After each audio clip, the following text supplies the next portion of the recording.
नमस्कार दोस्तों, स्वागत है आपका द वायरल वन में। अब तक की सबसे बड़ी खबर निकल के सामने आ रही है। बहुजन समाज पार्टी को बहुत बड़ा झटका लगा है। सदर विधानसभा फर्रुखाबाद से पूर्व प्रत्याशी रहे उमर खां ने छोड़ा बसपा का साथ और थामा सपा का दामन।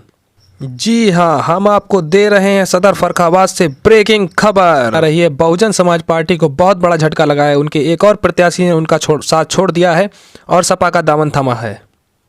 उमर खां ने बहुजन समाज पार्टी का साथ छोड़ते हुए ये कहा है कि निरंतर 2012 के बाद लगातार ग्राफ गिर रहा है। बहुजन समाज पार्टी के ग्राफ को देखते हुए उन्होंने सपा ज्वाइन की है। उनके सपा ज्वाइन करते ही फर्रुखाबाद से जिला अध्यक्ष नागेंद्र पाल जाटव ने उनको पार्टी से निष्कासित दिखाया है। जबकि ज़मीनी हकीकत तो ये है कि फर्रुखाबाद में 4 विधानसभा होने के बाद भी प्रत्याशी ढूंढे नहीं मिल रहे। बसपा के ग्राफ को देखते हुए कोई सामने नहीं आ रहा है और सपा में जाने की होड़ लगी है। समाज सपा के साथ जा रहा है, हर वर्ग सपा के साथ जा रहा है, हर प्रत्याशी नेता जो है सपा के साथ जुड़ रहा है। अब देखना ये दिलचस्प होगा कि सपा किसको सीट देती है, किसकी पीठ भारी करती है और किसको चुनाव लड़ाती है। बहुजन समाज पार्टी से कौन प्रत्याशी होगा, क्या संगठन काम कर रहा है, आइए जानते हैं उमर खां की जवानी। सुनते हैं उमर खां को। यार दोस्तों, आप देख रहे हैं द वायरल वन। मैं शिव किशोर सिंह आज मौजूद हूँ सदर फर्रुखाबाद के एक ऐसी शख्सियत के साथ जो बसपा के पूर्व प्रत्याशी रहे, जिताऊ कैंडिडेट रहे, नंबर 2 पर रहे, भाजपा को हराने में सक्षम। उन्होंने एक बड़ा मोड़ लिया है और सपा ज्वाइन की है। आइए जानते हैं उनसे क्या बड़ी वजह रही। सबसे पहले जानेंगे उनका परिचय। सर, परिचय बताएं अपना। मोहम्मद उमर खां।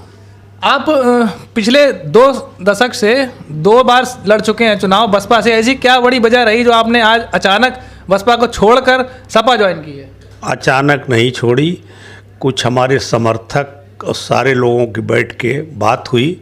सारे लोगों का डिसीजन ये था कि सपा ने जो काम किया है पिछले 5 वर्षों में, वो काम बोलता था।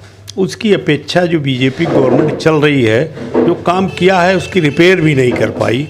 तो सारे लोगों का 2 ही में चुनाव पहुंच गया सपा। और कुछ नीतियां ऐसी रहीं कि हम लोग तयशुदा होके ही ज्वाइन किया।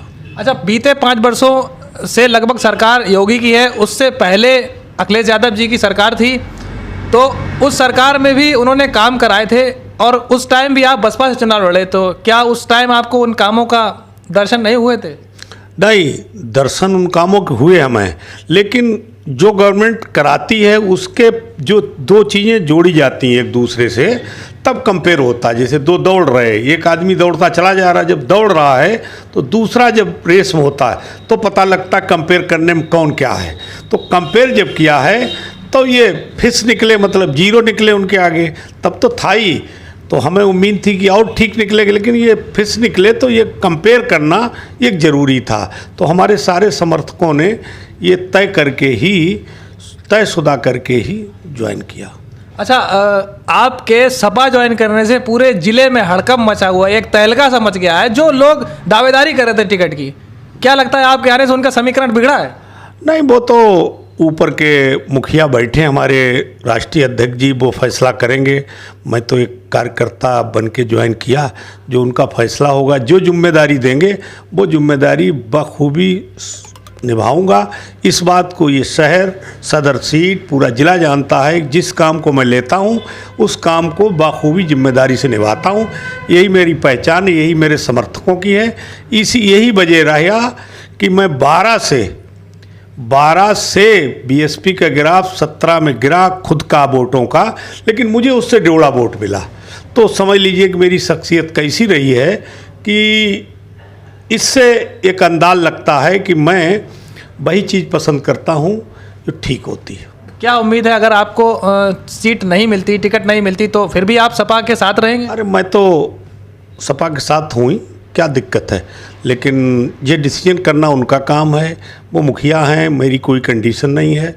मैं तो उनका ज्वाइन किया, अब देखना भालना उनका काम है। अच्छा, अगर मान लें कि आपको सीट मिल जाती है, फिर आप अपने जनता को किस तरह रुझाएंगे अपनी तरफ? किस तरह वादे उनको देंगे? क्या उनसे क्या वादे करेंगे जो वो आपकी तरफ आए, आपको वोट दें, आपको जिताएं? देखिए, आप भी सदर सीट के रहे और आप भली भांति जानते हैं कि ना तो मैं लुभाता हूँ ना कुछ करता हूँ।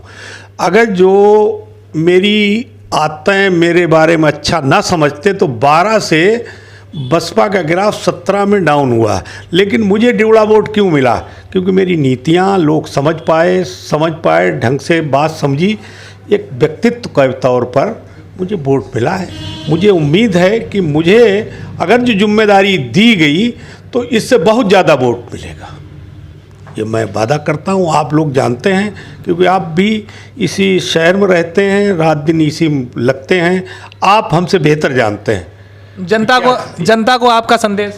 जनता को मेरा यही संदेश है कि सब खुश रहें, और अगर जिम्मेदारी दी गई तो बाखूबी जनता मेरे साथ है, और जनता लगातार मेरे संपर्क में है। जब मैं विधायक नहीं हो पाया तब भी, और दोबारा जब 12 में 17 में चुनाव लड़े तो जनता का साथ ना होता तो मुझे उससे 1.5 पौने 2 गुना वोट कैसे मिलता।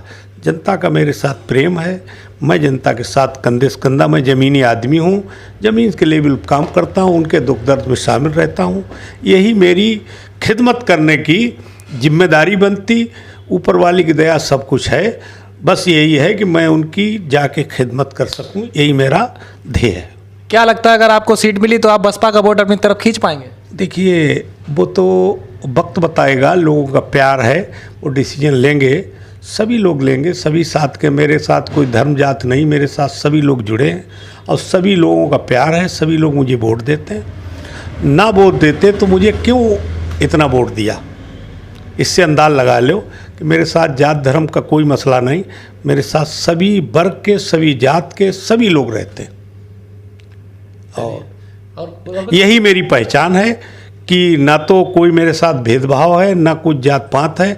मेरे साथ सभी जात, सभी धर्मों के लोग रहते, मेरी आदतों को जानते हैं, इसीलिए करीब से जानने के बाद मुझे इससे आकलन से जानते, यही मेरी पहचान, यही मुझे करना भी है। चलिए, बहुत बहुत धन्यवाद आपका हमारे चैनल से जुड़ने के लिए। तो ये थे उमर खां, जो पूर्व में 2 बार बसपा से चुनाव लड़े और सेकंड नंबर पर रहे। और क्या बड़ी वजह थी जो इन्होंने बसपा छोड़ी, ये उन्होंने अपनी मुंह से बताया। आगे बने रहिए द वायरल वन के साथ। के लिए जय हिंद, जय भारत।